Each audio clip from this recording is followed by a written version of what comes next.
Hi YouTube, my channel, my family. It's Juniper Bloom Mystique, Master Healer, Ascension Master, also known as Brianna Walters and Brianna Storsley. I'm coming to you today to bring you episode 4 or volume 4 of my Missing Persons and Unsolved Cases series. I have been doing these since Spirit nudged me to do so. So as I have mentioned, I'm a master healer and I get different ways and different insights into where people may be or what may have happened to them. And I have been proven right every time, so I truly believe in who I am and what I do. So in this series, I am bringing to you the case of the Delphi Murders. Some of you may know the Delphi Murders or have heard about the Delphi Murders because it made national news for quite some time. The reason it's called the Delphi Murders is because there were 2 young girls murdered in Delphi, Indiana. So I will get into what happened and when, and I will even provide insight into who these young people are and into the person that may be responsible. Now, as I do these, I like to write them down. This particular case I have channeled now more than 4 or 5 times. Due to different things happening and occurring in my life and not getting them done right when I should have. So, that being said, I'm going to get right into it. So you will see me looking at my paper, so forgive that. That's the way it is. But I also do call on the energy of these 2 young ladies to come forward and bring forth anything they'd like to share, I'd like you guys to know. And if I miss anything, to make sure that I don't. So I call on them for that too. Now, on February 13th, 2017, 2 young ladies, 2 best friends, Abigail Williams and Liberty German. Abigail Williams was 13 years old at that time, and Liberty German was 14 years old. These 2 girls were big-time best friends. On February 13th, 2017, they went missing. I will start with who these young girls were. Liberty German was definitely the leader of the group. Everybody called her Libby. She's the one who also stepped forward for me every single time first. So she steps forward and then Abby steps forward, standing behind her, slightly to the side of her, and slightly behind her. And slightly behind her. Liberty informs me that she was definitely the leader of the 2. They were both very young, but both still starting to come into a little bit more of who they were and what they wanted to do piece by piece, little by little. And they said that they were both starting to be into boys a lot. So that was definitely on the forefront of their attention, their thought processes, and so forth. These 2 girls were pranksters, so I'm going to give you the information they gave me that they wanted to share about who they were for you. These 2 girls were major pranksters, okay? Together, combined together, they're saying separately, maybe not as much, but together they were big-time pranksters. They really liked to make people laugh, especially each other. Abigail, especially, was definitely into Romeo and Juliet type of a thing. She thought she was going to find her Romeo in this world of a whole bunch.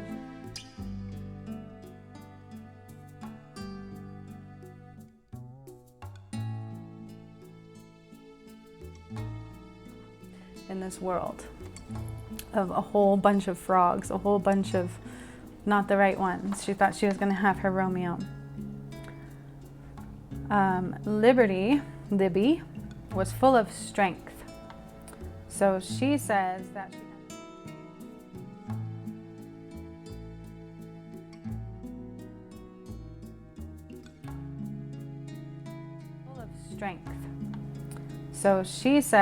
she had a rough home life, especially her had a rough home life, and it made her very strong. She wanted to be a veterinarian or a doctor, although there were many other things she was playing around with in her head. Abigail wanted to be a writer or a journalist, and she was definitely an advocate for people with disabilities or learning issues of any kind. She felt like she had one as well, like a learning issue. She said she felt like she was just not getting things like other people were. And so that's why she was a true advocate for that.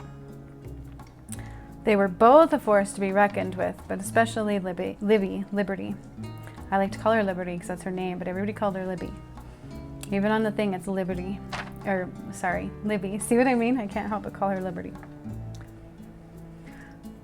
And so this was kind of the insight into where they were. They were starting to become a little bit rebellious because of their backgrounds, because of their home life, because of the fact that maybe people weren't always paying attention to them either. But there's some things about that, and I'll get into that as well when they talk about who might have done it. Because somebody on Libby's side has answers. So they said, look at the uncle on Libby's side. It doesn't say that he did it, but it says to look at the uncle on Liberty's side. He knows a little bit about what may have happened. He also has great insight into the abuse and things like that. And so it actually says that. He has answers. It's like pointing and it's scribbled and it says, look at uncle on Liberty's side. He has answers. Okay? Now we'll kind of go into what happened. So on February 13th, these two young ladies were in Delphi, Indiana, and they had been dropped off in an area where there were railroad tracks, and they were walking down by the railroad tracks. And from the videos that I have seen, because they did have phones and they did capture some things that day.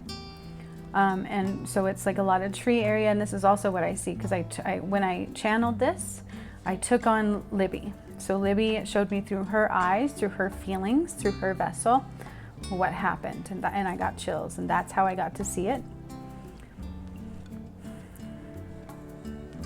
Try to get my camera to refocus. There it goes. Good job. So I did. I took it on through Libby. She showed me what happened through her vessel, through her feelings, and through her emotions. And she always shows me Abby being like her angel on her shoulder, trying to keep her straight. So these girls were walking by the railroad tracks that day, and they kept hearing noises, and they felt.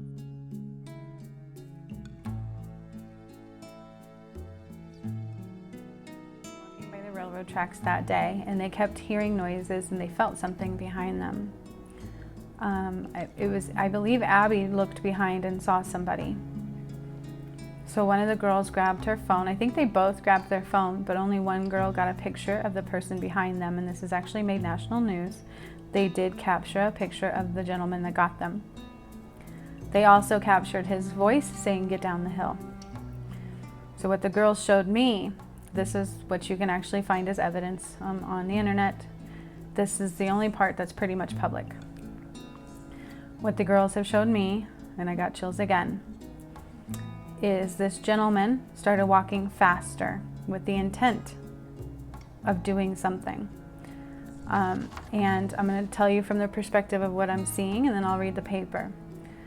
So Libby starts walking a little faster and looking at Abby and telling Abby to start to walk a little faster, and then this gentleman started running, and what looked like he had a weapon. So he did, in fact, have a sort of a weapon. He caught up to the girls and he shoved it in Libby's side. So he ended up shoving this, what they thought was a gun at first, into Libby's side, because Libby was the bigger of the two, and the one that this gentleman knew he was going to have a harder time contending with, because he knew there were two. And this is what Libby had shown me. Then all of a sudden, they knew it wasn't a gun because he tased them. So he forced them down the hill. That's what you hear on the video, is get down the hill. They were kind of scared because it felt like they had a gun in their side.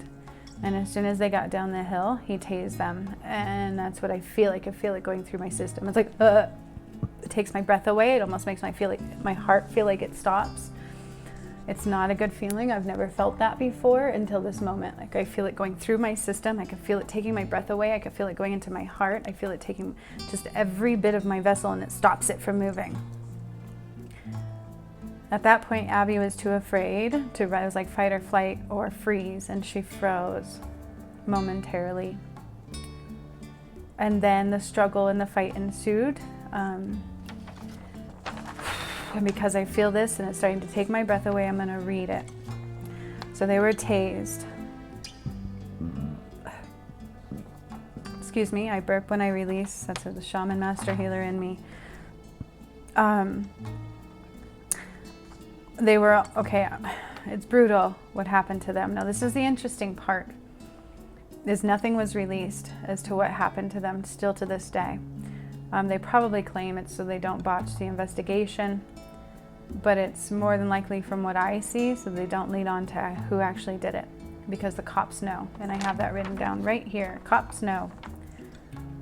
There is evidence. There was evidence there, DNA evidence, beyond a shadow of a doubt, because what the girls have shown me, because again, this was brutal. They were tased, they were beat, they were raped, they were strangled. They were punched in the face as well as hit in the face with this weapon, this taser, which they thought was a gun, but it wasn't. Hit in the head with weapon. Brutally raped. They had skin under their nails because there were lots of scratches. So there were defense wounds on the females, especially on the suspect. All three had skin and DNA under their nails because there were a lot of scratches. Both girls put up quite a fight, Libby especially, because she felt responsible. She felt like she was the one who was going to protect Abby. And so she fought super, super, super hard, like very, very, very hard. And the more she fought, like there were a lot of defense wounds all over her. She was scratching him and he was scratching her, trying to strangle her. So she literally, I see scratch marks like this. I see scratch marks all over her torso. It was brutal. It was very up close and personal and brutal.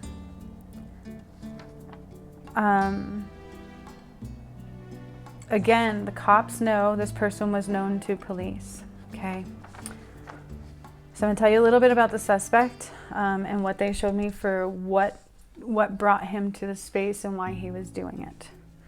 It was a chance encounter. He was having an issue, but he didn't expect to have this happen. He just took an opportunity that he saw, is what I'm seeing. He was scorned by work or his wife or both.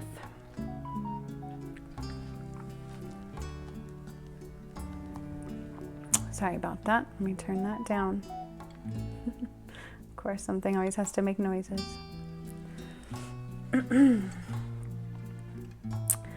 He struggled with his sexual tendencies as well. So he was scorned by work or wife or both. I do think it's both, but more like his wife and his either inability to perform. There's something there, like he had a really hard time unless there were certain things performing. Okay, and so he literally was mentally becoming more unstable every day. So the girls were not necessarily a target. It was just happened to be at the wrong place at the wrong time. Now again, this person that they are showing me that they do have a video of, but they have changed the sketch. So be mindful of that. The police, they show me, have changed the sketch a couple times of what they think this gentleman looks like. And now it doesn't quite match the video that was on the girl's phone. So be mindful of that. That's purposeful. The gentleman that I was given the names for, I was given 2 names and I was told he uses both. And so I don't know if he was an undercover officer. I don't know why he had 2. And I said, are you sure? Remember, I've channeled this one more than once and I get the same thing every time, and then lots of validations. His name or names that he goes by is Mike or Mark Guzman or Gravens. Mike or Mark Guzman or Gravens. So both MG initials, but Mike or Mark Guzman or Gravens. Sorry about that.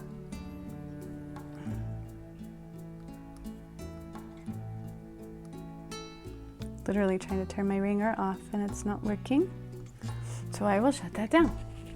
But his name is Mike or Mark Guzman or Gravens.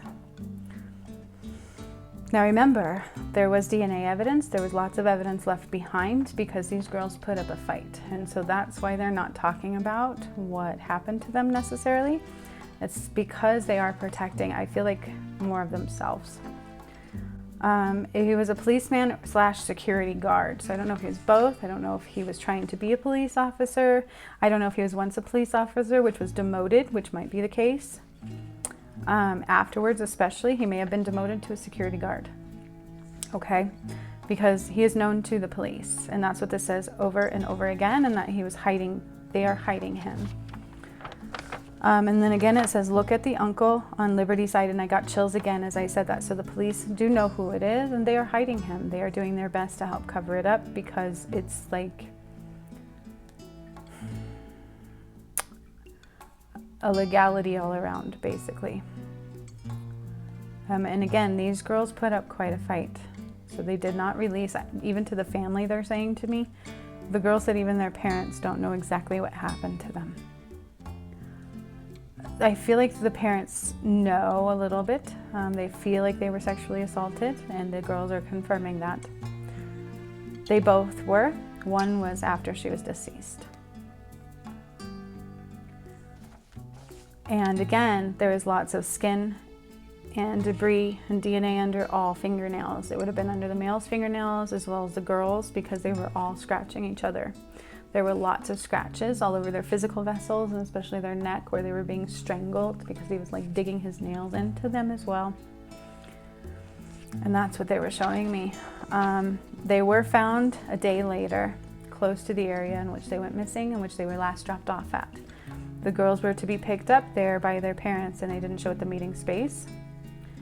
And so then a search ensued, and they found them the next day on February 14th of 2017. Again, this gentleman uses both names, Mike or Mark Guzman or Gravens.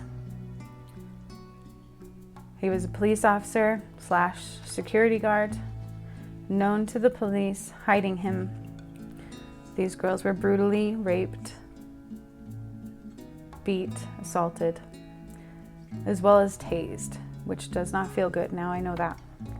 I've never felt that before until now, and it's not a good, like, it takes my breath away. It makes my vessel to where it can't move. I lose all control of everything, and I don't like the feeling, and that's how I felt. I didn't like the feeling. And I get a lot of chills, and it starts to take my breath away. My heart just like... And again, it says, look at the uncle on Liberty's side. He has answers. He knows a lot of things. I don't think he's the one. I don't know. All it says is, look at uncle on Liberty's side. He has answers. These girls went through a lot. All in all, I feel like it took a good 40 minutes of a struggle, and the big fight part. And then once they were both deceased, he still did things to them and kind of contemplated what to do. He even contemplated being like, I'm hearing the smiley-faced killer. I'm not sure who that one is, but I guess he contemplated trying to make it look something like that, like a serial killer type of a thing, because he does know things. But again, I get that he was a police officer, and I'm like, why didn't, because this wasn't planned. It was a chance encounter. He was scorned by work or wife or both, and he struggled with things of his sexual tendencies. Once he did it, he somewhat panicked and did try to do somewhat of a cover-up, but he didn't know exactly. He basically just left.